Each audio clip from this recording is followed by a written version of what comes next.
Hello everybody, welcome to Teensy Vintage. This is Teresa and today's video is very different.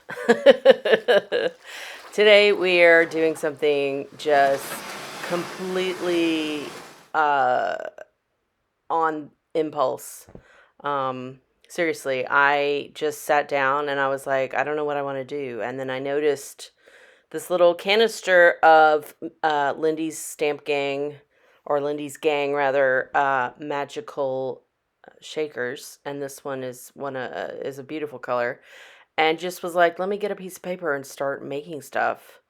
And I ended up with two weird creatures and a blob machine. I don't know, y'all. All I know is I had a blast making this.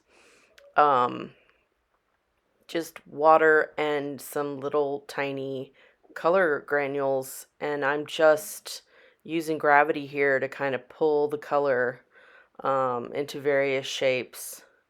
It kind of reminds me a little bit of the Teletubbies. You remember those? Yeah, they had those symbols on their heads. Yeah, these kind of look a little bit like that. That's strange. Anyway, I'm just literally using water to pull the color around.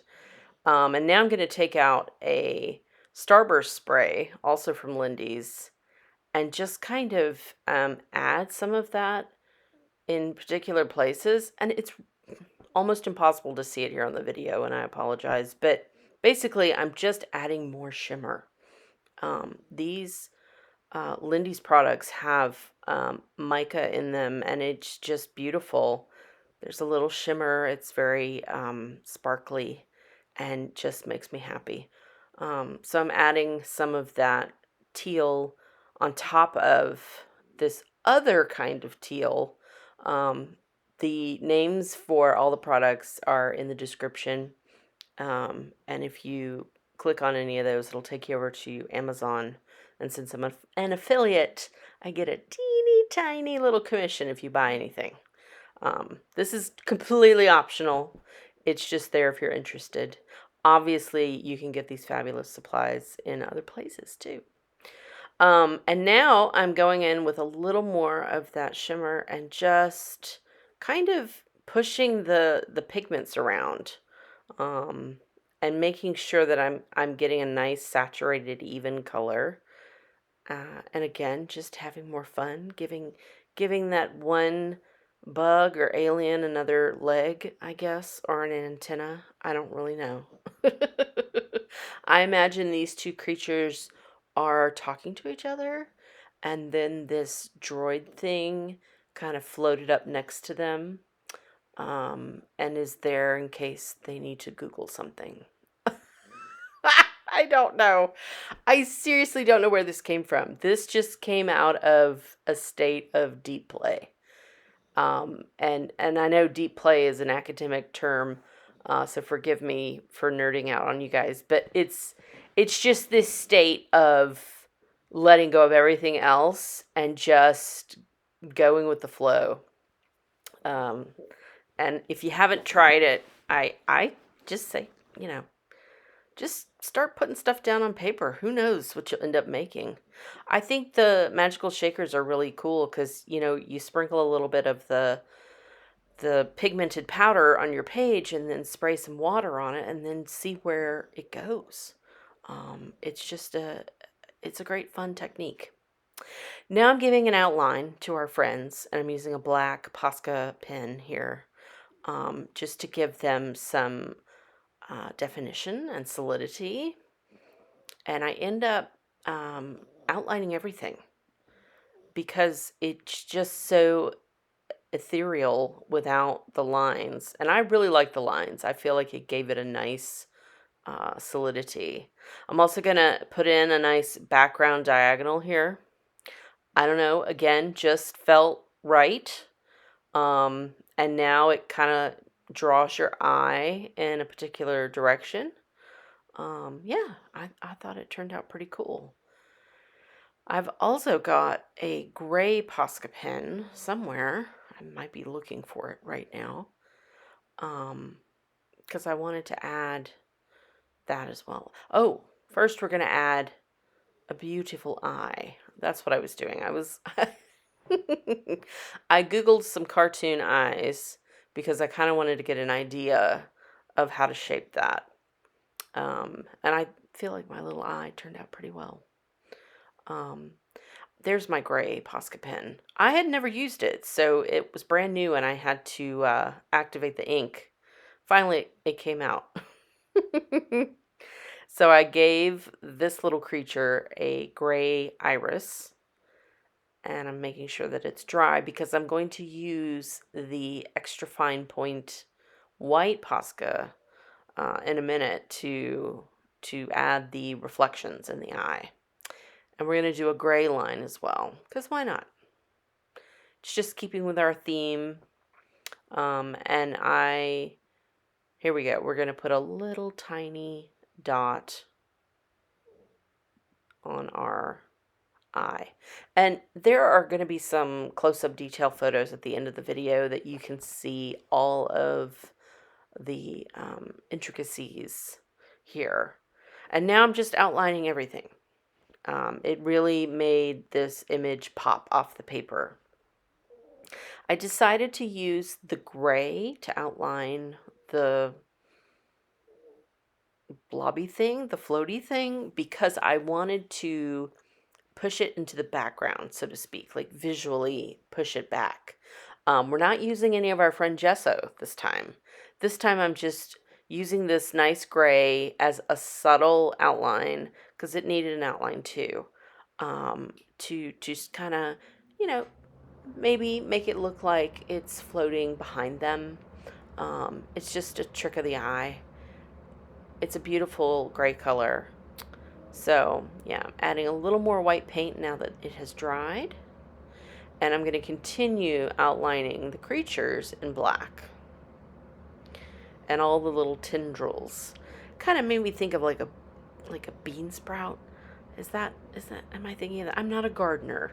But maybe it's a bean sprout. They have those little tiny curly tendrils that kind of come out when the bean plant is climbing up the supports. It's been a while since I've gardened, so if I'm thinking of a different plant, let me know. It's not a tomato plant, I know that. I think it's like string beans.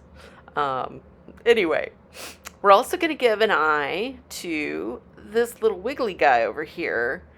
And I was going for a closed eye. This little fella's not sleeping. He's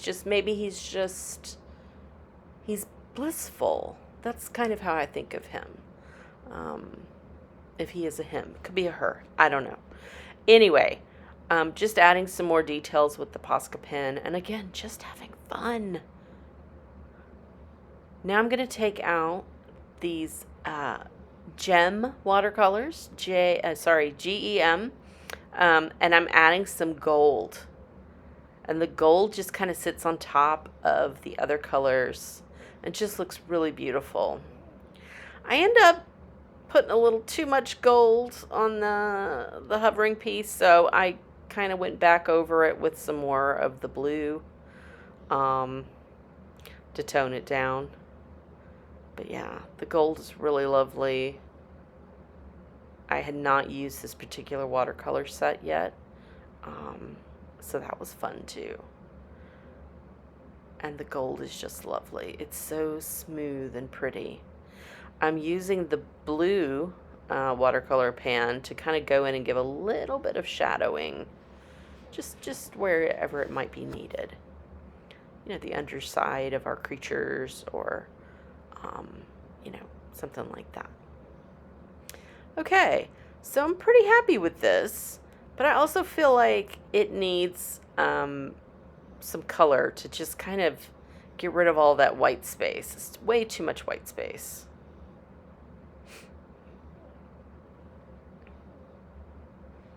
All right, and so to do that, I'm going to use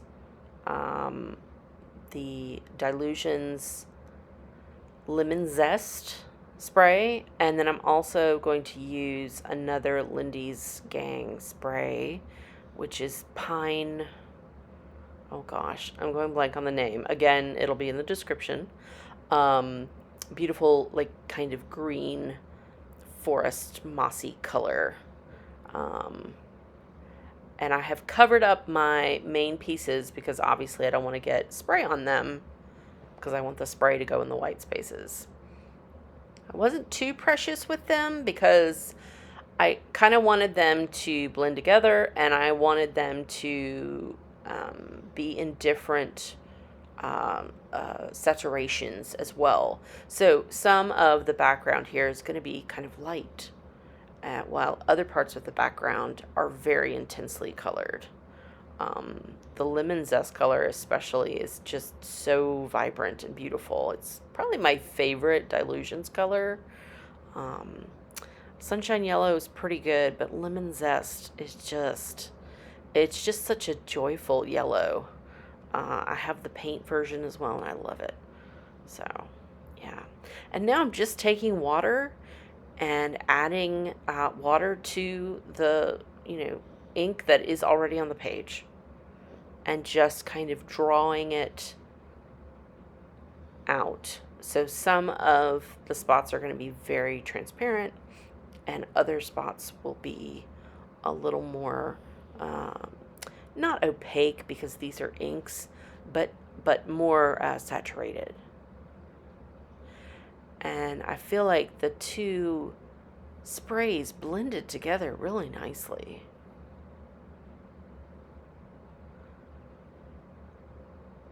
Yeah, there we go. Gonna give it a quick dry.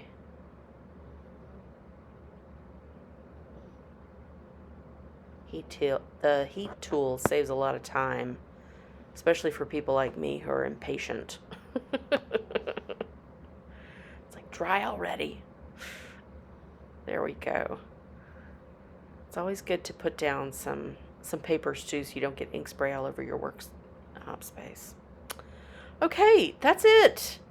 I hope y'all enjoyed this. I enjoyed making it. Thanks for watching, and I'll see you next time.